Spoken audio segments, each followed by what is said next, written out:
Bueno, acá estamos en nuestro living listos para recibir a Martín. ¿Cómo estás? Muy bien, ¿Qué muchas estás? gracias Bienvenido. por la invitación. Muy ¿Todo bien? bien? Muy bien, muy bien. ¿Cómo la estás atravesando?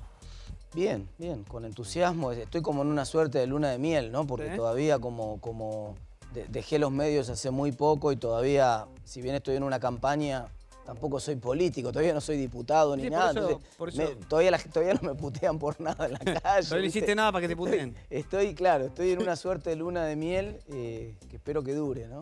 Bien.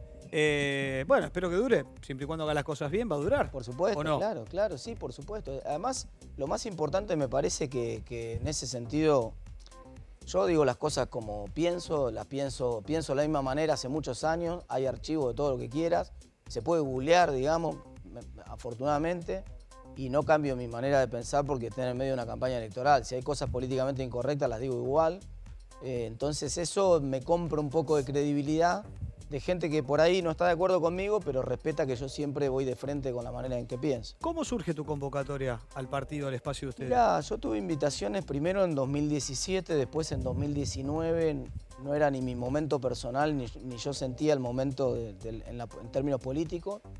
Y en un momento, cuando arranca el año, me llama Martín Lustó, hace 3, 4 meses atrás, y me dice, mirá, se está jugando una definición clave en la provincia de Buenos Aires primero, nosotros vamos a disputar con el PRO en la provincia de Buenos Aires, el radicalismo necesita fortalecerse también en la ciudad de Buenos Aires, es el momento ahora, se va a empezar a jugar ahora la definición de lo que pasa en 2023, y al mismo tiempo eso me entusiasmaba porque yo hace 30 años que me vengo preparando y estudiando los problemas de la Argentina, desde distintos lugares, primero de la academia, estás viendo ahí algunos de los libros, después escribiendo algunas de mis ideas con propuestas y ahora aparecía la oportunidad de jugar realmente, de ser protagonista de ese cambio, de las cosas que vengo pregonando, que vengo diciendo y da la sensación que no había tiempo para esperar más en Argentina, que ya vos prendías la tele y estaba Kicillof y Máximo Kirchner medio probándose el traje a ver quién de ellos dos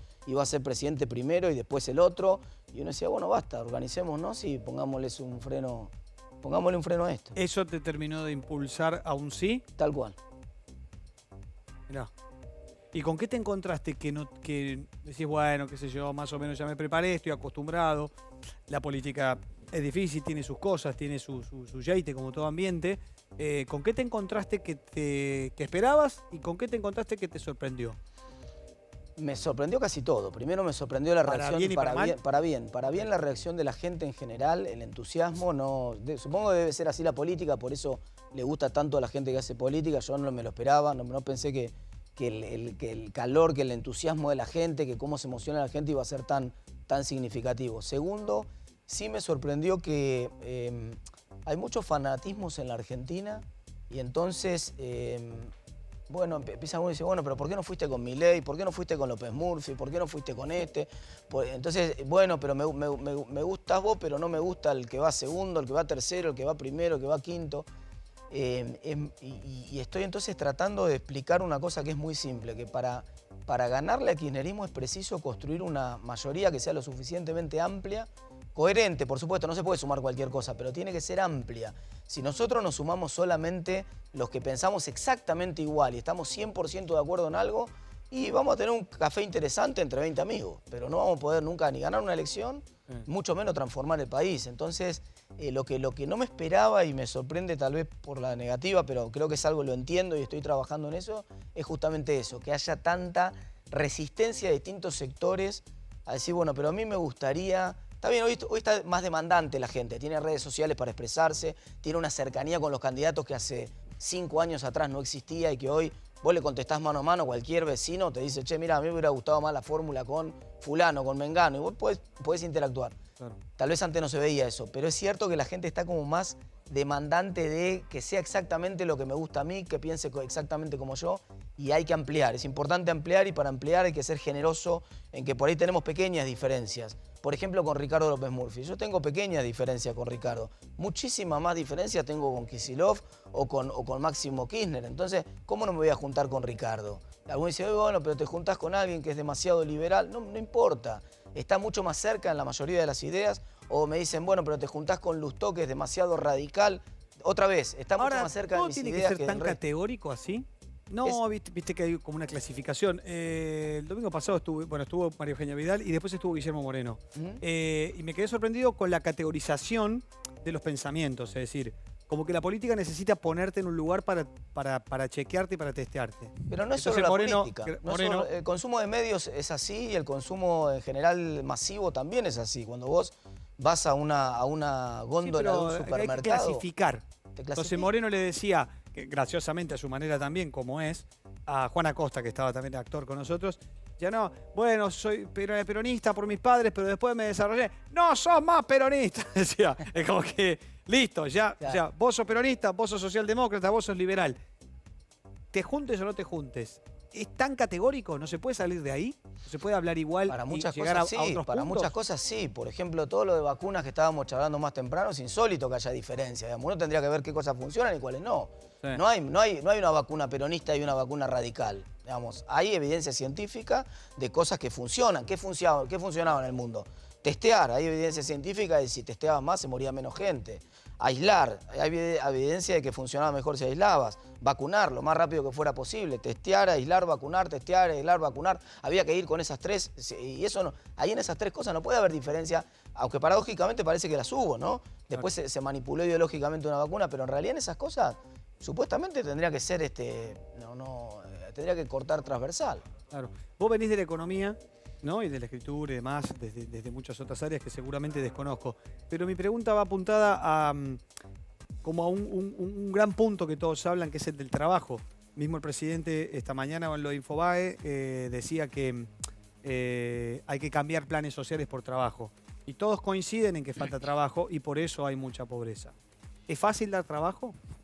Primero me alegro mucho, que yo no lo escuché al presidente, pero si esto que me decís vos, me alegro mucho que la actitud sea ahora en línea con la que nosotros estamos proponiendo en la campaña, que es cambiar planes sociales por trabajo. No hay otra forma de incluir en la Argentina que no sea con trabajo. Ahora, con estas reglas laborales que hay en Argentina, es muy difícil, es imposible. Imposible. ¿Por qué?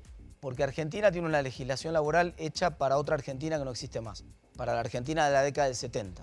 Era una Argentina de grandes empresas, industrias, muchas industrias grandes, donde una industria metalúrgica de 10.000 empleados contrataba a un trabajador, había una simetría de poder formidable entre el trabajador y el empresario, y el derecho laboral procuraba llenar empoderar al trabajador para equiparar un poco las cosas. Hoy el 90% o más del empleo en Argentina te lo contrata una pyme.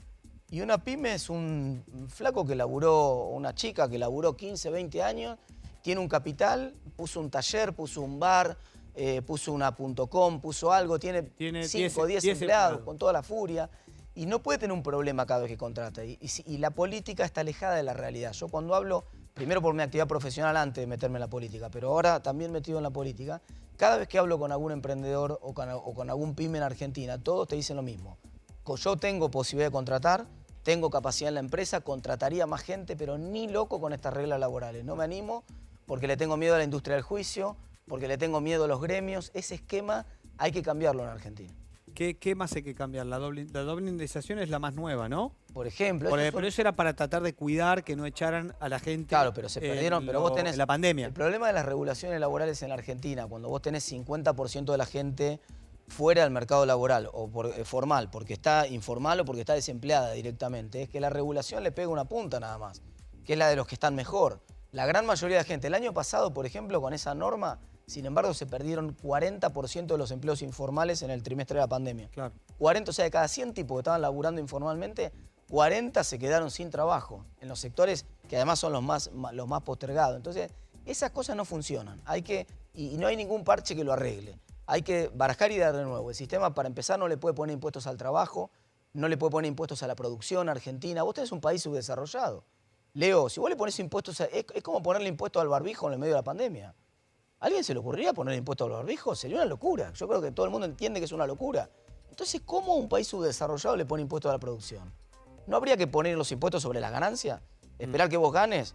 Lo que me dicen todos los empresarios a lo largo y a lo ancho del país, no importa el segmento, no importa ni siquiera el tamaño. Déjame empezar a laburar y cuando voy ganando voy pagando. Déjame ganar, yo cuando gano, después discutimos, incluso hay países que tienen presión tributaria en las ganancias más alta que la Argentina. Pero te dejan ganar. Déjame ganar. Después discutimos cuánto pongo yo y cuánto te toca a vos. ¿Los impuestos son muchos de verdad? Los ¿Son impuestos, muchos y son injustos? los impuestos no son... Pará, te agrego otra palabra.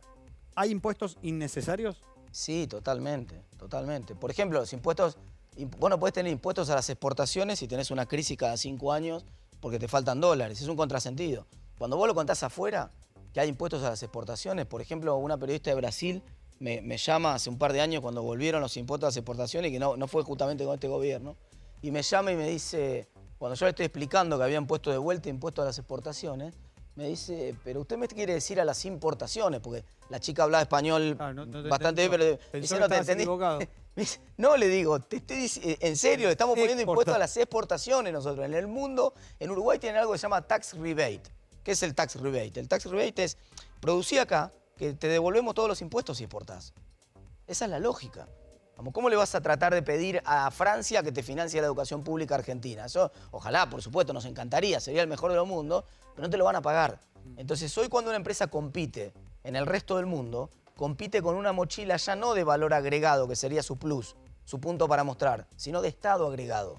Estás en el espacio que gobernó 4 años previo a lo que pasa ahora. ¿Qué te parecía mal antes de tomar esta decisión y estar en este espacio de lo que había hecho el gobierno de Macri? ¿Qué autocrítica debe haber hecho? A mí me parece que el gobierno de Macri primero no explicó claramente en la previa qué era lo que iba a hacer, que es el trabajo que tenemos que hacer nosotros ahora. Nosotros necesitamos invertir estos 2 años, desde el 14 de noviembre en adelante, para construir una ola de cambio cultural en Argentina. Ese cambio, el gobierno anterior, o sea, la primera experiencia de Macri, estuvo muy concentrada en ganar la elección, pero no en contarle a la gente exactamente lo que iban a hacer. Y por lo tanto le fue muy difícil después producir transformaciones. Segundo, el ritmo, hubo algunas cosas que le costó mucho explicar a Macri. Número 1, que se había terminado la promo, que el Estado no le puede pagar la luz y el gas a la gente que puede, en un país que tenía en ese entonces 32% de pobreza y sin recursos, con déficit fiscal. Entonces que ahora cada uno se iba a tener que pagar su consumo y que por supuesto el Estado iba a ayudar a los que no podían, con tarifa social, inclusive más generosa de lo que fue la tarifa social finalmente.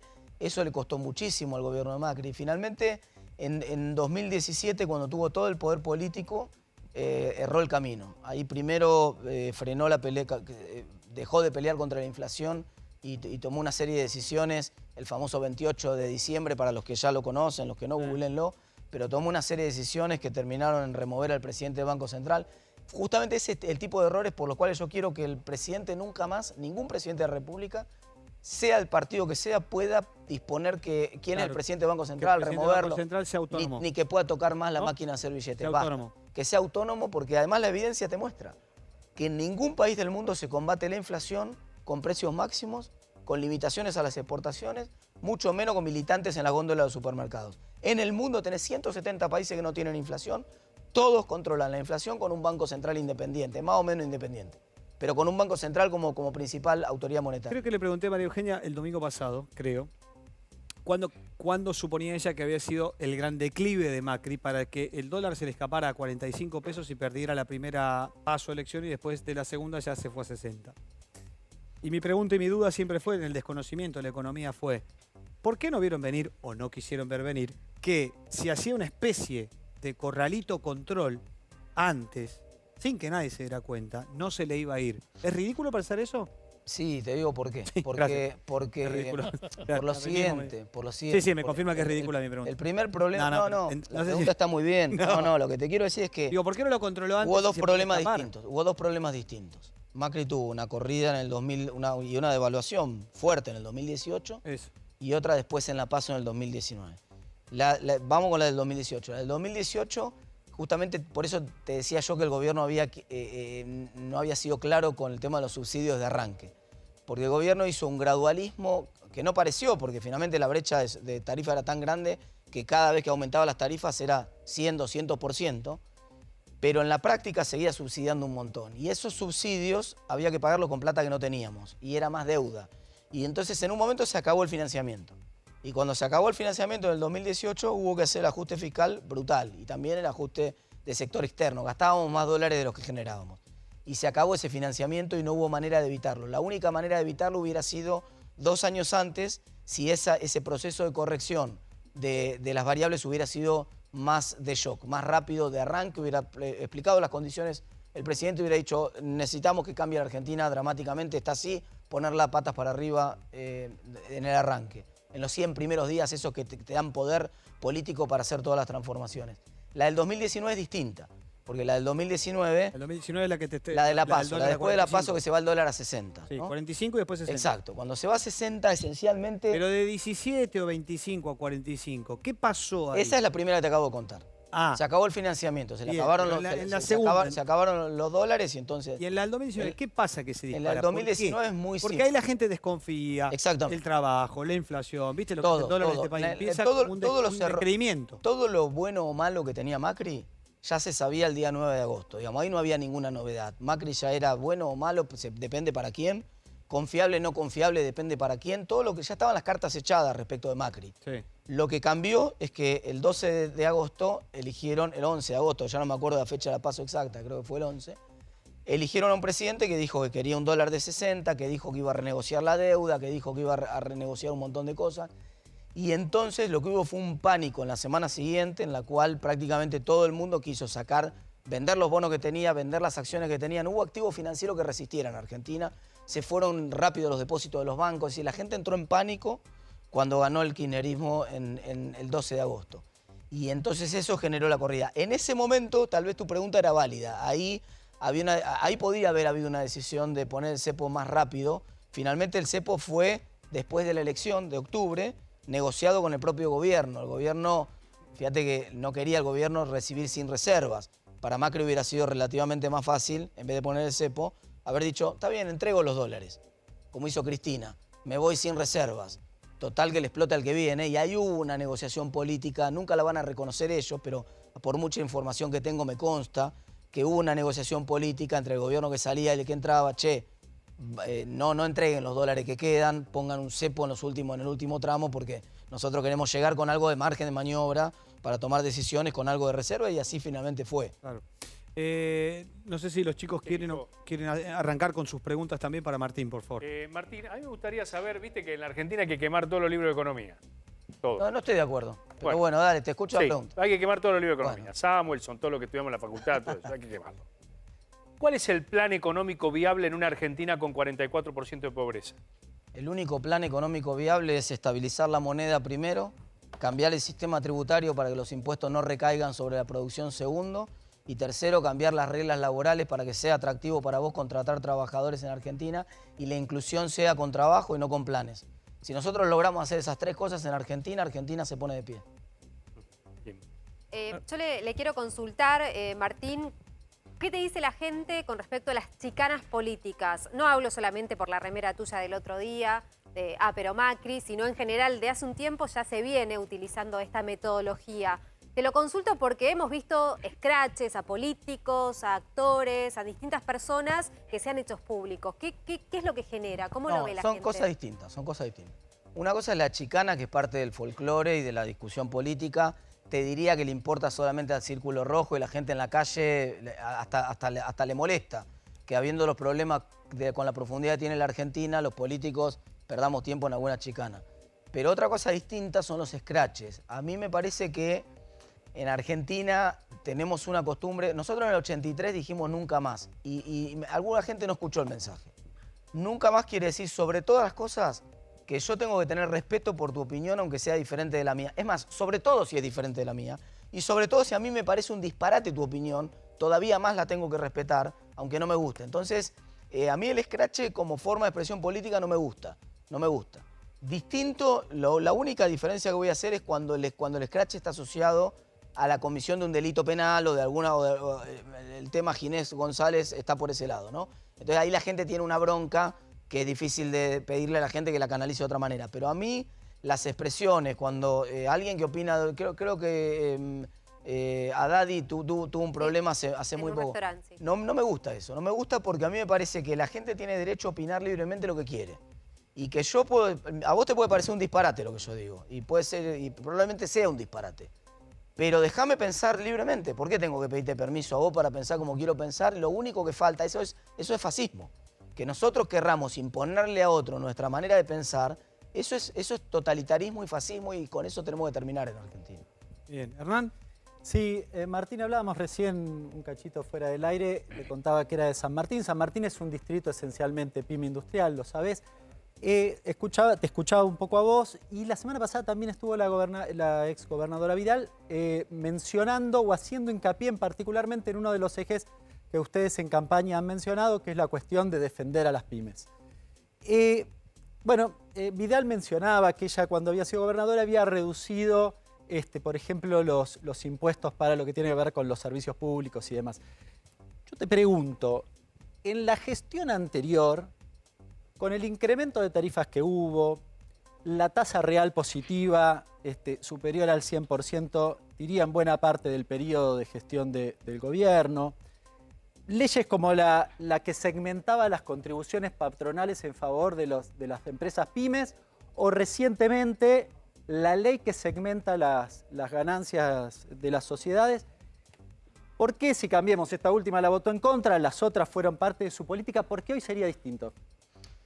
Primero, no hubo tasa real 100% positiva. Hubo tasas del 80% cuando tenías inflación del 6,5% mensual. Si vos anualizás ese 6,5 mensual, te da arriba de 100. O sea, la tasa en ese momento no era tan positiva como parecía. Sí, cuando tenés un país que tiene alta inflación, en general, frenar la inflación en un país con alta inflación requiere un periodo de tasas positivas que suele ser bastante prolongado. Eso no frena el crédito, de hecho cambiemos un boom de crédito en los 2 primeros años de la gestión. Después, con la inestabilidad, fue otra película distinta y vino la devaluación y todo lo demás es otro capítulo. Segundo, Argentina insiste hace muchos años en hacer que sean rentables un conjunto de actividades que no son rentables y para eso le carga de impuestos a un montón de actividades que sí son rentables, entonces no consigue ninguna de las dos cosas. Sin importar el tamaño de si es pyme o no es pyme, Argentina tiene que eliminar esas distorsiones de subsidios cruzados que tiene con las distintas actividades, liberar a las actividades para que puedan producir sin... Mirá lo que me pasa, el otro día hablaba con un empresario textil, el otro día no, es una conversación de hace un año atrás, pero con un empresario textil muy grande que ahora está haciendo una propuesta interesante con respecto a las cuestiones laborales en Argentina. La mochila. Sí, el armeño. Exactamente. ¿Cómo se llama? Exacto, con T. Caragosian. Sí, Caragosian. Y él me decía lo siguiente, me decía, mira, yo no tengo ningún problema en que me abran la economía y en competir con el resto del mundo. Yo soy súper competitivo. De hecho, me llevó a recorrer las instalaciones de la fábrica, tenía robotizado una parte de la fábrica. Realmente me impactó todo lo que había invertido en la fábrica. Me dice, el problema es que no me pidan que compita si yo arriba tengo que llevar una mochila de un montón de regulaciones y de impuestos que me pone el Estado y que me ahoga. Entonces, ese es el problema. Nosotros no podemos ponerle impuesto a la producción y después queremos asistir a la producción.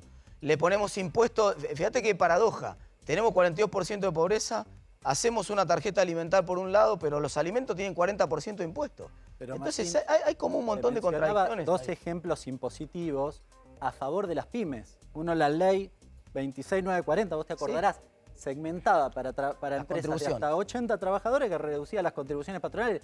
La derogaron, la dejaron sin efecto. Y el impuesto a las ganancias de las sociedades que beneficiaba a las pymes lo votaron en contra hace muy poquito. Mirá, la reforma tributaria del 2017 esencialmente lo que hizo fue segmentar las contribuciones y bajarla, ponerle un mínimo no imponible por primera vez. No, ¿cómo no? Perdóname. Un mínimo no imponible a las contribuciones. Para todas las empresas. Para todo el mundo. Por eso, para las multinacionales pagan lo mismo que las pymes. Es que es un problema de trabajo, no es un problema de tamaño de empresa. El tamaño de empresa, la única diferencia que tiene que haber en Argentina tiene que ser el impuesto a las ganancias. ¿Ganás más? Armemos un impuesto progresivo a las ganancias en todo caso. ¿Ganás más? Cobrá el impuesto a las ganancias. No, pará. Cobrémosle impuesto a las ganancias. Lo que se votó en contra es la suba de impuestos. No había ninguna. Sí, Hernán, le pusieron la reforma que quiso hacer el gobierno. La reforma que quiso hacer el gobierno era una reforma que solo le bajaba impuestos a un maxiquiosco prácticamente con el nivel de facturación. Era un nivel de facturación de 200.000 pesos por mes que no tiene ni un 30 millones es el primer segmento. Anuales. No. Claro, 30 millones anuales. No son 200.000 pesos. Sí, para el primer nivel era ridículamente bajo el nivel, te dejaba fuera. Son 200.000 pesos. Entraba prácticamente un maxiquiosco. Es la primera vez que se segmenta impuesto a las ganancias para las sociedades. Sí. Bien, la primera vez. Para las pymes se reducía del 30 al 25. Para las grandes aumentaba efectivamente del 30 al 35. a mí me parece bastante razonable. No sé por qué votaron en Porque contra. no hay margen para aumentar impuestos en Argentina en un momento en el cual hay una cantidad de impuestos abismal. Entonces, el gobierno desde que llegó, esencialmente lo que hizo a fines de diciembre, todavía no había ni pandemia en Argentina, es proponer una norma que de un lado del mostrador ajustaba a los jubilados y del otro lado del mostrador aumentaba impuestos. Perdón que interrumpa. Déjame cerrar el punto de esto. Y ese aumento de impuestos no era una reforma tributaria integral. En el 2017 sí hubo una reforma tributaria integral. Esa reforma tributaria integral tuvo un tratamiento diferente para los salarios bajos. Entonces lo que permitía era un mínimo no imponible en las cargas sociales a la empresa, en los impuestos al trabajo.